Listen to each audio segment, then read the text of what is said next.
Welcome back to Third Win Thursdays. I am Scott Hibbard, and I'm joined by John and Eric, partners at TWG.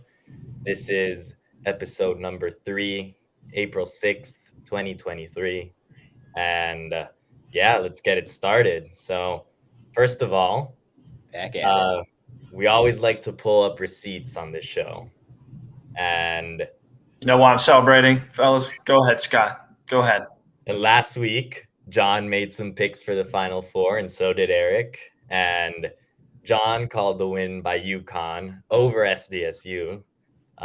And Eric's called LSU and Angel Reese all the way. So let's just say you got two people who know their stuff here. And I said Angel Reese would be an impact player. She didn't get as many points as people expected, but she definitely made an impact on social media and beyond. She made the news. You better believe that. All right, we'll watch it live so people know we're not lying. You know what though? I'm gonna go with UConn. I got UConn. I guess I'll get UConn over San Diego State because UConn's been steamrolling people all tournament long. I know they're the favorite at this point, but look, they're the favorite for a reason. Expect the unexpected. And then Eric. You know what though? I'm gonna go. Here's your on the women's side. We're going full LSU. I won't let anyone say anything different. We're going ride or die with Angel Reese, Baltimore legend. She's going to bring home the championship. So make sure if anyone says anything differently, you correct them. LSU on the women's side. Woo! On the women's side, we're going full LSU. There you go. Let me just say this. She was going to correct them. I knew it. Look, if that isn't evidence that we got something special going on here at TWG, I don't know what is. And you know what we need to do now, fellas? We need to make some more picks. Because guess what it is? Guess what today is?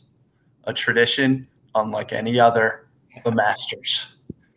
And I know you guys don't know what the hell's going on in the golf world, so this is going to be really fun. Who wants to start? And by the way, nobody's looking at the leaderboard. All right. I want everybody. You probably woke up this morning knowing who you're going to pick. So don't look at the leaderboard. We had to postpone TWT until 1 p.m. To see how Tiger was doing in his first couple holes. Yeah. But we're not looking at the leaderboard. We're making Masters picks. Scott, I want you to go first. Let's see. All right. So the dark horse, but not so dark horse. And hopefully I pronounced this correctly, and I apologize to everybody in Korea if I don't. But Sungjae Im. Ooh, nice one. Yeah, he's played consistently in the past few years, and he's had good showings at Augusta before. Never quite making the headlines, but I think he's teed up to have a good tournament here, and I think it's an interesting one, also given the context around golf for 2023. So, I'm going Sungjae Im, and hopefully another Asian on winning the green jacket. Great pick, Scott. I like it. Am I up next? Yeah, let's see what you got, Coach. I got a couple of layers to this. So obviously, we're hoping Tiger just makes the cut. Let's be honest. I hope he makes the cut. That's what I'm saying. Everybody wins. Everybody wins if Tiger makes the cut. If Tiger makes the cut. If I get to see him in his Sunday red. Top 25. That's where we got to go. That's all I need to see. I did, when we talked about this earlier in the week, I looked up and realized that my childhood golfing icon model was Ricky Fowler. Loved the dude. I was rocking the flat brim hat every time I was on the golf course. So when I found out that he didn't make the cut this year to qualify for the Masters, I was a little devastated and just wanted to bypass this whole thing. But I'm going to go with somebody who won the Caves Valley at Caves Valley in Baltimore. My wife's always been a huge fan of the guy. He beat Bryson DeChambeau in that long playoff back in the BMW Championship. Patrick Cantlay coming in for the win this weekend. Wow, great pick. You guys actually surprised me with the golf insight. Yeah, you thought we weren't golfers, but come on now, John. Wow. I'm liking it. All right, fellas. So here's the deal. We've got two really heavy favorites this weekend at Augusta. We got Scotty Scheffler, the defending champion, the world number 1. We've got Jon Rahm. And the best way to describe how these guys are playing is that they're basically 2 fire-breathing dragons who are just laying waste to the rest of the tour. All right. Well, I know there's a lot of like, oh, the PJ Tour guys and the LIV Golf guys going to fight on the course or anything like that. That's not going to happen. It's not going to happen. Sergio Garcia, Rory McIlroy boxing match. I want Brooks Koepka and Bryson DeChambeau to team up and try and fight Scotty Scheffler and Jon Rahm. But beside the point, I think the smart money is to go with one of the favorites. But here's what I'm going to go. I'm actually going to vote with my heart, pick with my heart, and pick Rory McIlroy, who was a runner-up last year, who needs the Masters for his career Grand Slam. I was at Rory's first ever major championship at Congressional Country Club in Bethesda, Maryland. We're going to need some pictures for next week's Third Win Thursday. I will. I don't know if there's a picture of me, but I have pictures from the event. I was there on number 10 when he almost rolled it in for an ace on Sunday at Congressional. The crowd went wild. And so I'm going to go with Rory to finally take home the green jacket at Augusta. How's that? I like it. One thing I will add is I don't know how you guys feel, but I do not hope that a LIV golfer wins this weekend. Yeah. It feels like if Bryson DeChambeau puts on a green jacket this year. Well, just like if Tiger makes a cut, we all win. If Bryson wins the Masters, we all lose. So I think we can all agree on that one. Yeah, it doesn't quite feel right at Augusta. There's too much. No. Too much history. But I think we've got good picks. I feel like I went a little bit safe, but a little bit dark horse on it. But he's been playing good golf. Jay's been playing good golf, Scott. Yeah. So, anyways, now we wanted to do some final thoughts on March Madness. Any of the other headlines as well? Maybe Caitlin Clark, Angel Reese. I want to give a quick shout out to Third Win Group. Had a community bracket challenge that I believe we had about 35-40 people signed up for, and congratulations to Kelly O'Malley, one of our advisors here at Third Win Group. She picked UConn, and I'll be honest, early on when I was looking at the brackets, I was like, she picked UConn. Look, she's a solo person over here. More power to her, but she climbed her way up the charts, and me and John are sadly in the basement. Better luck next year. Hey, Kelly's cutting down the nets with the Huskies this year. Shout out to you. My final thought was, March Madness is still king. It's still one of the best events in sports. Now, the Final Four was maybe not quite as exciting but the first 2 days of the tournament. Are there any 2 better back-to-back days in sports than that? All the upsets, another 16 seed over a 1 seed, 15 seeds going nuts once again.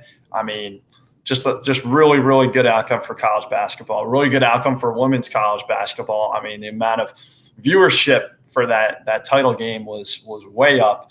So let's just say the NIL world has been pretty good in the first 2 years. Obviously, things are going to evolve, but college basketball is in a very, very good place. And now an even better place for my Hoyas with Coach Ed Cooley at the helm, ladies and gentlemen. So watch for the Hoyas in 2023, 2024. That's my last word. All right. And then before we move on to our headline segment, how do you guys feel about MLB opening week? The Orioles are a wagon. They're 3-3. Hey. All right, Scott, we know the Red Sox took the series. It's fine. We literally gifted you game 2 of that one. But no, baseball's on. Hey, question, guys. Is baseball fun again? If I get to see Manny Machado ejected out of games often, I think that'll keep it fun. I forgot who or which game it was, but we had an under 2-hour game, which is insane. That was Sandy Alcantara for the Miami Marlins spinning a complete game shutout, and that's that's pretty rare these days. Alcantara is an absolute stud.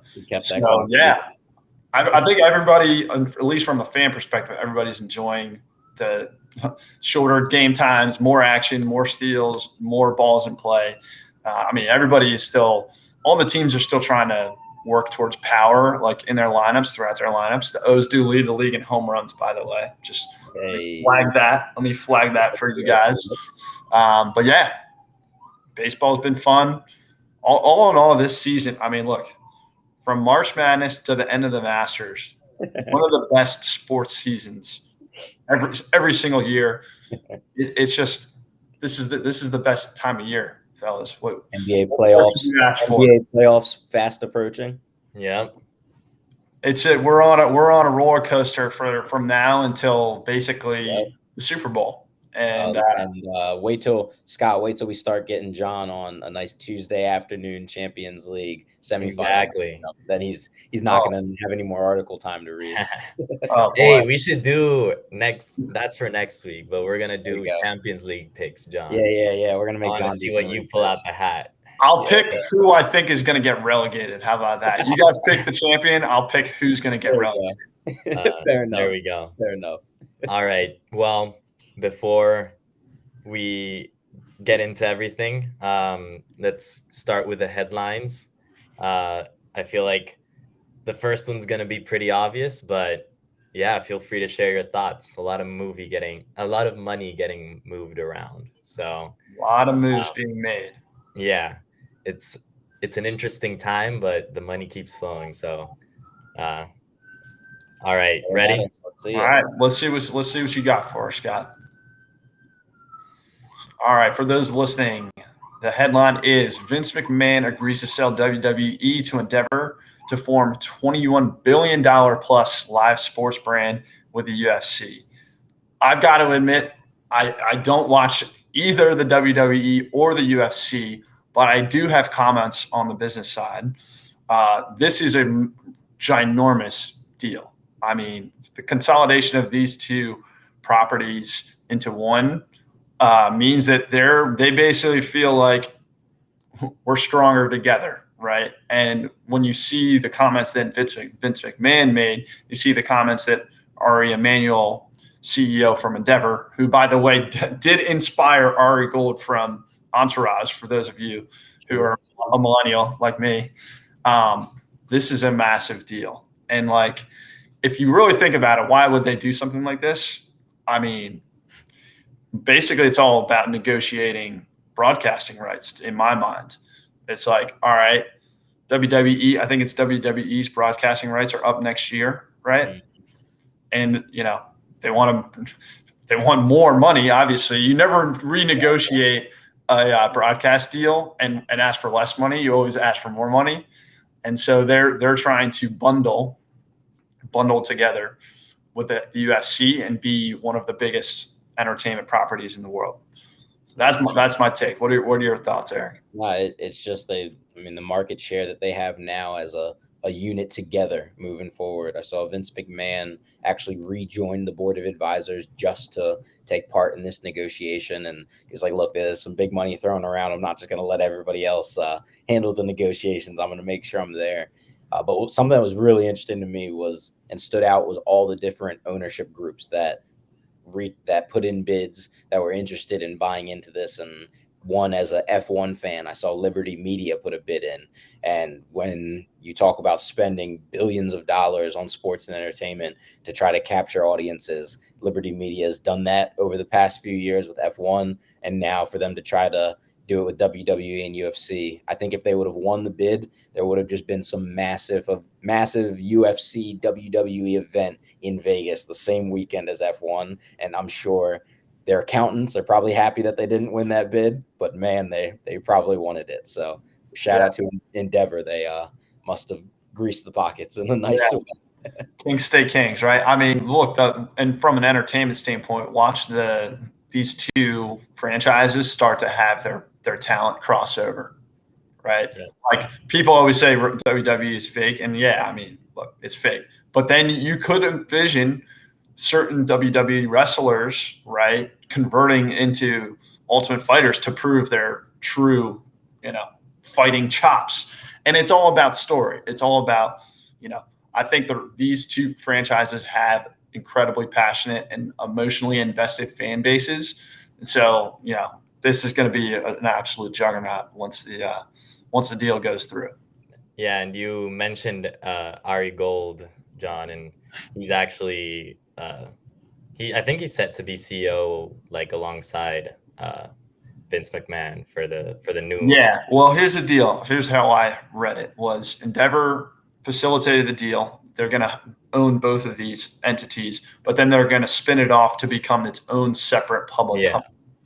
Right. So Endeavor is going to be the controlling owner of this public company, but the public will be able to buy shares as well. But Reed, all the biggest investment firms in the world will be able to own this entity.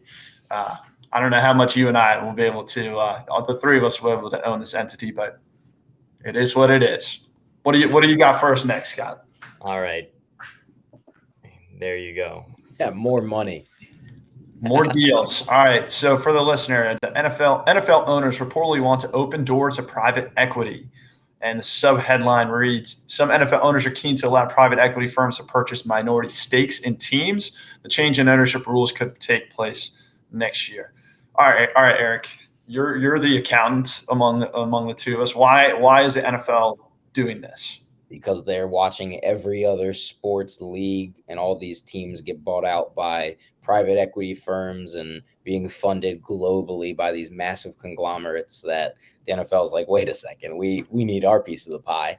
I mean, you think about the investment firms and the equity firms that have just gone into buying sports teams. And last week we talked about Manchester United and Chelsea's sale and all of the money that's getting tossed around. The Raiders want to be resold and bought differently. The Broncos just went through a resale. Who knows? They might go through more things too now. So the NFL just, like most people in power, saw more power and said, let's go get that and the money along with it. All right. So I have an interesting theory on all this. I think this is a flight to safety for investors. All right. Why do I say that? Well, we all see that interest rates are going up. We all see that there is a lot of fear, uncertainty, and doubt in the marketplace, right? Why do I say this is a flight to safety? Well, I feel that sports franchises are kind of the ultimate safe haven asset, right? And why do I say that? Because fans almost to a fault tie their personal identity and a lot of their kind of like personal history to sports franchises, right? Think of the passion of Manchester United fans, of Washington football fans, going back in the glory days, right? Now, Commanders with Dan Snyder, it's been gross, but I was literally raised a Washington football fan, right? Well, think about John, when, again, building off what you're just saying, when everything shut down during the pandemic, the first thing that everyone was like, we need back is some type of sports. Whatever semblance of it is, we need sports back. Going even farther back, after 9/11, it was like, oh, how do we get sports back as quickly as possible? It's the only safe haven. So I think that's a good take on your part. I think investors are pretty much guaranteed to get a good ROI if you invest in a sports franchise. Plus, if you're an NFL owner, it's a pretty illiquid asset, right? Like we've talked about, it's unusual how many of these franchises have been like on the block to be sold, like full freight. But to open up to minority investors means that the majority owners get liquidity, right? They can get more cash into their bank account and they can go invest into other assets. And they aren't locked into this $6 billion asset, which, should be profitable. In fact, in the NFL, they're almost definitely profitable. But this is a liquidity play. This is also a flight to safety play for the institutional investors. And that's all I have to say about that. Awesome. All right. The next one, if you guys could give a little context on who the group involved is, that would be perfect. But we go into something we discussed, I think last week or the first time we met. Yeah, RSNs, exactly. Right? All right. Let's see the headline. There you go. Oh. All right. Last dance question mark. Diamond Sports Group's problems could be first step in RSN's demise. Diamond Sports Group misses $140 million debt payment Wednesday. And by the way, this headline is from February 15th. So we're just kind of retroactively covering this. So basically, the context here is that Major League Baseball's one of Major League Baseball's primary broadcasting partners, Diamond Sports Groups, is going bankrupt. They can't meet their interest payments. And that means that there's about a half dozen or more MLB clubs whose regional sports network, their local fans are basically SOL when it comes to broadcast, like getting their games. Now, I have a lot of kind of like thoughts to share here. So, Eric, I want to get your take first, but this is a part of a bigger trend that I want to discuss. Go ahead, Eric. Sure. I mean, there's a reason that we've had 3 of these things, and part of our headlines have been on these regional sports networks and the domino effect that can happen if they miss $140 million interest payment. It's not just MLB teams too. There's NBA teams, there's NHL teams that fall under this umbrella. And Diamond Sports Group, also for a little bit more context, is a subsidiary of Sinclair Broadcasting Group, based out of Baltimore, Maryland. I hope too many people from Sinclair aren't listening, but not the biggest fan of Sinclair Broadcasting. I'll just go ahead and put it out there. And it's pretty wild that this is happening now to their entire media conglomerate and their investment and their gamble into sports. So honestly, I'm interested to see, as they're going to be filing this bankruptcy. We've seen Bally Sports have some issue. We've seen all these regional sports networks kind of be in a little bit of a state of confusion, not being sure what the next steps are going to be or who's going to be buying things out. But this domino effect is going to be insane to see our sports teams buying out their broadcasting rights, our new media companies like District Sports Plus. I'll still put it out there. It's coming. Don't worry. But what are these things going to look like? What are they going to become? How is everything going to just trickle down into the new setup? Is Apple TV just going to buy out all of these broadcasting rights? Is Amazon going to get more? Is it going to be watching these things on Twitter? We could go forever talking about the damages and the impacts and the opportunities that could come from this. Yeah. So, Eric, I think they're going to name it Monumental Sports Plus, but that's just me. I'm going to throw that out there. Free marketing for our friends at MSE. But look, here's where I see it, and I'm going to steal something from Naval Ravikant, because I'm a founder in the 2020s, and everybody reads Naval. He says the internet, the winners of the internet are either completely centralizing things or completely decentralizing things, and there's no in between. All right, so what does that mean? That means that the biggest players, the central players, I'm talking Apple, Amazon, Google, right? Those types, and Major League Baseball, who has stated, their commissioner has stated that they want one baseball, right? That went in part and parcel with their minor league baseball reform, where they cut 40 plus minor league baseball franchises out of the minor leagues. Rest in peace to the Frederick Keys. Yes, exactly. Good luck to you. So here's the implication. The implication is that we may completely eliminate regional sports networks and replace it with MLB.TV. MLB.TV has actually existed as a streaming service before Netflix. Like, MLB was actually a pioneer in streaming baseball games, right? They had the highest viewers ever this opening day on MLB TV too. Right. So all they used to do, though, was take from these regional sports networks and rebroadcast or stream, those feeds to their subscribers. But why stop at Diamond Sports Group, right? Why don't you just let them fail? Why don't you let Masson fail over here for the O's and Nats, and just replace everything with MLB.TV? And there you go. There's your one baseball, Commissioner Manfred. And all you have to do as a baseball fan is subscribe to MLB.TV for the year or by the month, and you get every game in every market. There are no more blackouts locally, and boom, you can control how the game of baseball what the story is for Major League Baseball. Am I wrong here? What do you I'll think, call guys? Roger and Rob right now. Calling them up. I mean, look, I'm trying to get in the head of the MLB executives, right? Like, they don't seem to be too concerned that Diamond Sports Group is failing, right? Now, what's the theme of the day been? Power and control and money. And Yeah. if they see a chance, they're going to jump on it. Like I said, Right. it's all decentralization or centralization. And I think this is one of the dominoes in that effort towards Major League Baseball to centralize things and really control how everything is done for their sport. Beautiful. All right. So that wraps up the headline segment, and we're going to do our third win. And to give a little context, we're highlighting, let me actually pull it up right there. We're highlighting the Under Armour Steph Curry partnership. And the reason it's a third win is because Steph has kind of pushed for Curry Brand to be a community impact partner wherever they go. And to give an example, over the 2 years since 2020, they've trained 2,500 coaches, supported 77 programs, and impacted more than 72,000 young athletes.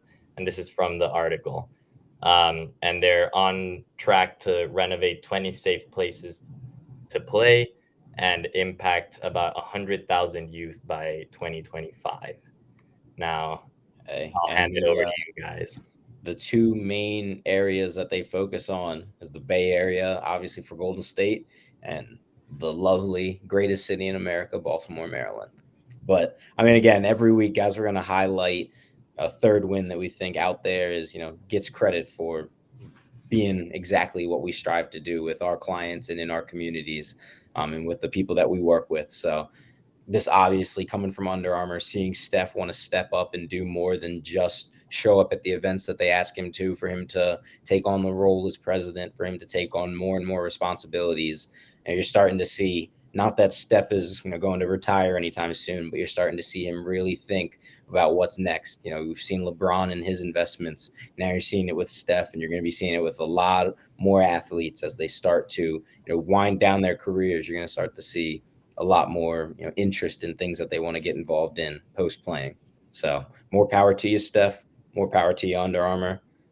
Beautiful work coming in action. And the last thing I'll say is that, building on Baltimore, Under Armour has the Baltimore Student Athlete Coalition, a great program. A lot of the numbers that you just heard Scott say come from that program. So to know that there's even more investment going into it, it makes my Baltimore heart happy.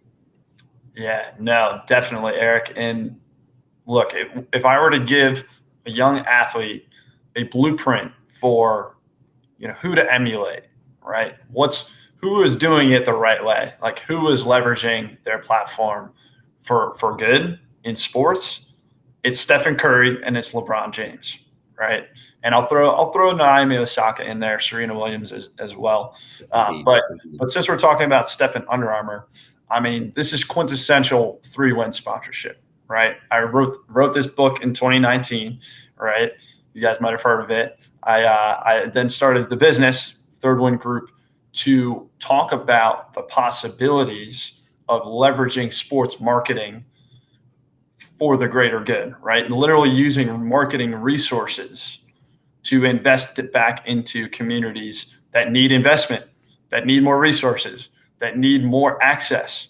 I mean, this is exactly what I was talking about. This is what we are talking about as a business, of like, you don't just have to do things the old-fashioned way. You can change the game for good, to use literally the Curry Brand tagline, right? Yep. So, the devil's in the details. Obviously, like, they need to go work and like put in the work and follow through. But from everything that we've seen from Steph, his foundation, from the Curry Brand, from Under Armour, like, they're legit, and they're really, really focused in their theory of change, right? And really focused on youth sports, on access, and on using putting their money where their mouth is. So kudos to the good folks at Under Armour. Kudos to Steph, his whole group. They're doing it the right way. And you don't have to be one of the biggest stars in sports to do this. Like, Steph Fortune 500 company athlete, right? But every other athlete, we always talk about every other athlete is a business, a small business. And you can do this at a smaller scale, right?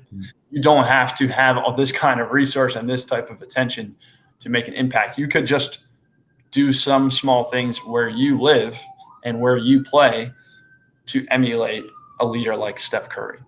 So what a great partnership. I think that's probably about it for this week, right, Scott? Yep, that wraps up the week. All right. Thank you guys for joining. Always a pleasure discussing what's going on. And thanks for keeping us moving, Scott. Yes, sir. Let's go, Roy. Let's go, Roy. Bring it home. Hung JM. Let's go. Hopefully I can pull up those receipts. There you go. There you go. We'll see. Come on, Tiger, make the cut. Yeah, top 25 at least. All right, everybody. Take care. See you next time.